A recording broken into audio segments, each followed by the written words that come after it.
O que torna um momento icônico quando um indivíduo alcança algo tão simbólico, tão representativo em uma luta, uma conquista ou uma jornada, a imagem deles atingindo esse objetivo se torna icônica não apenas para sua própria glória, mas deixa marcas em milhões de pessoas ao redor do planeta. Em um esporte onde quase todos os aspectos de sua vida devem ser sacrificados para alcançar a vitória, certamente existiram momentos da imortalidade inquestionável que capturaram a imaginação dos fãs de uma forma que nem o passar do tempo consegue apagar. No vídeo de hoje nós vamos lembrar e viajar ao passado, então já deixa o like e se inscreve no canal. Eu sou o Coutinho do MMA no Ponto e aqui vão os 10 momentos mais icônicos da história do MMA. Número 10, Fedor vence Cro Cop. Vamos começar essa lista com o pé na porta, lembrando um momento que fez história no Pride. Enquanto o UFC sempre tentava se fazer presente como um competidor forte no mercado do MMA, o Pride era quem ditava as regras no início dos anos 2000, e foi nesse momento que os fãs de MMA foram ao delírio com o anúncio do duelo entre os mais renomados pesos pesados da época, Mirko Cro Cop e Fedor Emelianenko.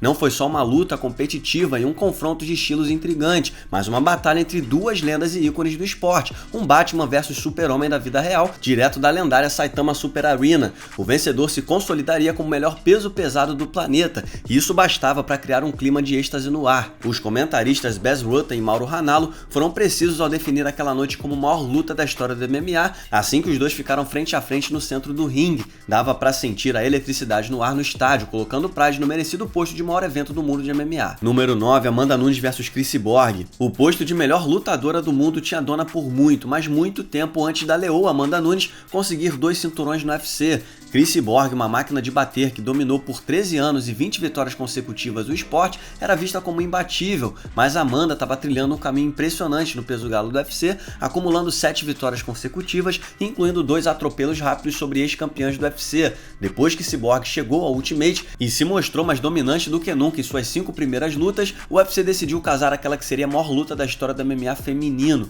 Os fãs aguardavam ansiosos pelo embate entre duas mulheres dominantes e com muito poder de nocaute.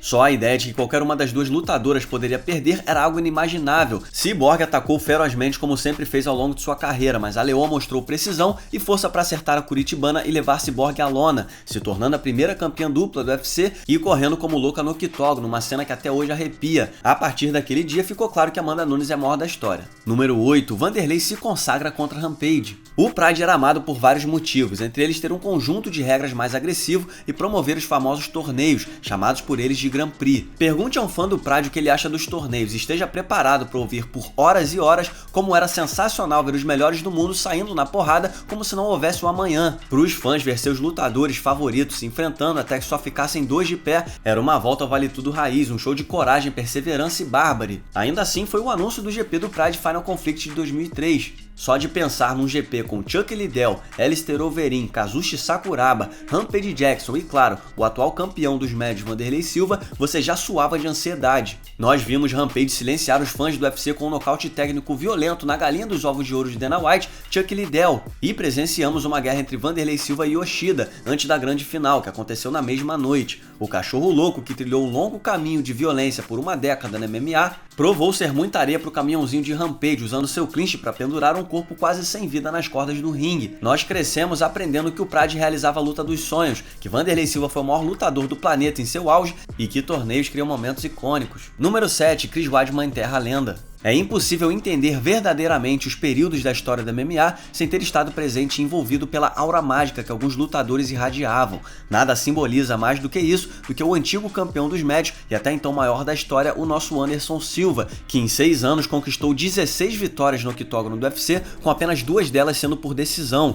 Cada performance do Spider era mais espetacular que a anterior, então quando o invicto lutador americano Chris Weidman lutou pelo título como maior da história, muitas pessoas viram a luta como um pobre cordeiro indo pro abate. O palco foi montado no MGM Grand em Las Vegas e a multidão estava preparada para outra apresentação histórica do campeão. Mas o All-American tinha outros planos. Ao som de Vai Morrer, entoado pelos brasileiros nos Estados Unidos, Anderson brincava como sempre, mas acabou recebendo em troca uma saraivada de socos que o levou à lona. A multidão se chocou com a queda do deus do MMA, enquanto Anderson, ainda grogue, atacava as pernas do árbitro Herbie Dean. Esse momento icônico marcou o fim da era dos grandes campeões do UFC, embora alguns tenham se aproximado aproximaram dos seus feitos desde então, será difícil ver outros como o Anderson no MMA atual. Número 6. BJ Penn revive a divisão dos leves. A frase "ouse ser grande" é frequentemente usada para descrever as ações de um indivíduo que assume uma tarefa aparentemente intransponível, na esperança de que sairá vitorioso do outro lado e se deleitará com a fama. Nunca houve um exemplo mais perfeito disso do que BJ Penn tentando o cinturão dos meio-médios em 2004, após empatar com Caol Uno e ver a morte da divisão dos leves do UFC.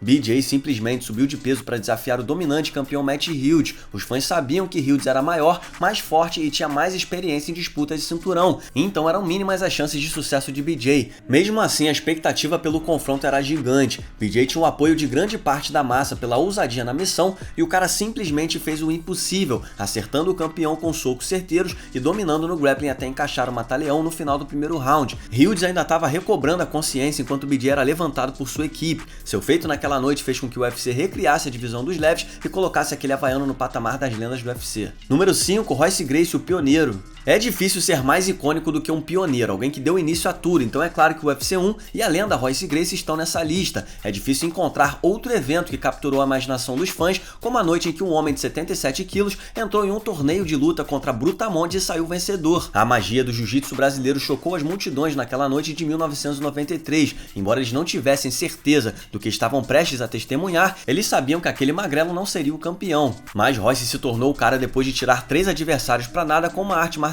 até então desconhecida dos americanos. Isso não só deu pontapé inicial no boom do jiu-jitsu em todo o mundo, como nos deu uma primeira amostra do que era o MMA, com o grappling sendo componente vital de sobrevivência. A imagem de Royce erguido em seu kimono, rodeado pela família Gracie e pelos fundadores do jiu-jitsu brasileiro, sempre será um dos momentos mais emblemáticos do esporte. Número 4. As obras-primas de Anderson Silva. Nós já falamos nesse vídeo quão importante foi Anderson Silva e a magia que ele era capaz de criar com suas mãos e pés dentro do octógono. Ao longo de sua sequência invencível de 13 lutas no UFC, ele construiu um legado intocável no esporte, sempre encontrando maneiras novas e criativas de nocautear seus rivais e despertar o interesse dos fãs. Seu magnum opus, sua obra-prima, veio na noite do UFC 126 em 2011, onde enfrentaria o também brasileiro Vitor Belfort em uma luta que não só representou o domínio do Brasil no mundo das artes marciais mistas, mas o maior teste de Anderson até então. Vitor tinha 4 nocautes em suas últimas 5 lutas, deixando os fãs mais vermelhos de ansiedade que Dana White. Depois de calmamente estudar todos os movimentos do rival nos minutos iniciais, Anderson desferiu um chute frontal que se tornaria uma das imagens mais icônicas da história do esporte. A imagem de seu pé pousando no queixo de Vitor seria colocada em camisetas, capa de videogame e tudo mais.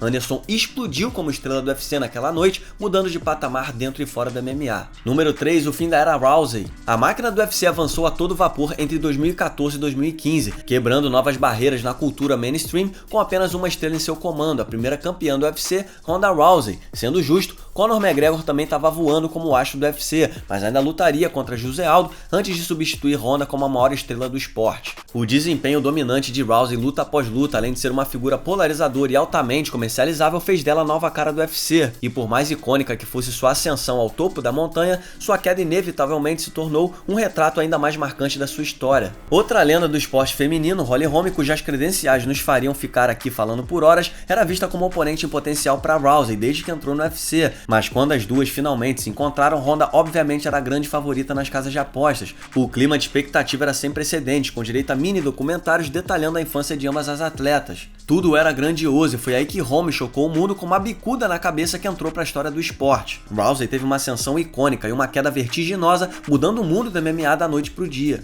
Número 2. Os 13 segundos que mudaram tudo. Já tocamos no nome de Conor McGregor nesse vídeo. Poucos foram capazes de atrair tanta atenção como o irlandês, uma espécie de Ricardo Coração de Leão do MMA. E foi muito difícil não se empolgar com o cara, um jovem faminto e falador que saiu da pobreza para entrar no UFC e protagonizar performances de tirar o fôlego, atraindo tantos holofotes que dava inveja nos rivais. Mas ele seria recebido pela lenda José Aldo quando finalmente chegasse ao topo do esporte, simplesmente o único campeão dos penas da história do UFC, invicto em 10 anos, uma muralha gigante perto dos cercadinhos que McGregor havia passado até então. Depois de uma turnê mundial e quase um ano de expectativa e bate-boca acalorado, a noite finalmente chegou no UFC 194. Depois de profetizar com sucesso ao longo de sua carreira no UFC, McGregor garantiu aos fãs que acabaria com tudo na primeira troca de golpes, e como num passe de mágica, Conor fez exatamente isso, anotando o nocaute em apenas 13 segundos. Ele subiu na grade do octógono e fez um sinal como se jogasse dinheiro pro alto, e foi realmente nesse momento que nasceu a era das Money Fights, ou lutas do dinheiro.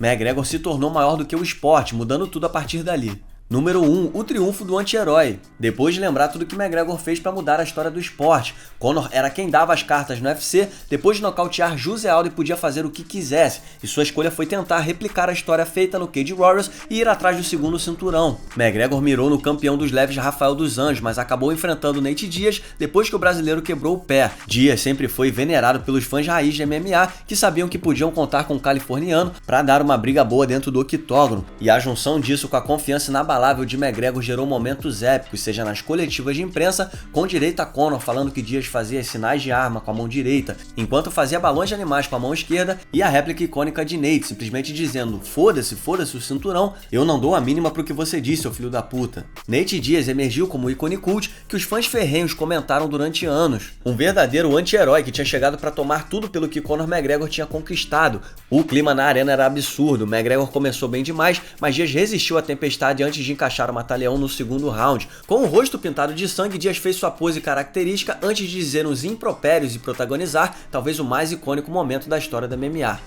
Hey, I'm not surprised. E aqui vai um salve para o Balion que escreveu essa lista. Você pode seguir o Balion no Twitter através do @Balion_plays. E um salve também para Max Randall que editou esse vídeo. Você pode seguir o Max no Twitter através do Max_Randall. Muito obrigado por assistir. Não se esqueça de deixar o like e se inscrever no canal. Nós temos vídeos semanais por aqui. Deixe também o seu comentário sobre o vídeo logo abaixo e siga-nos nas redes sociais. Muito obrigado mais uma vez e até o próximo vídeo.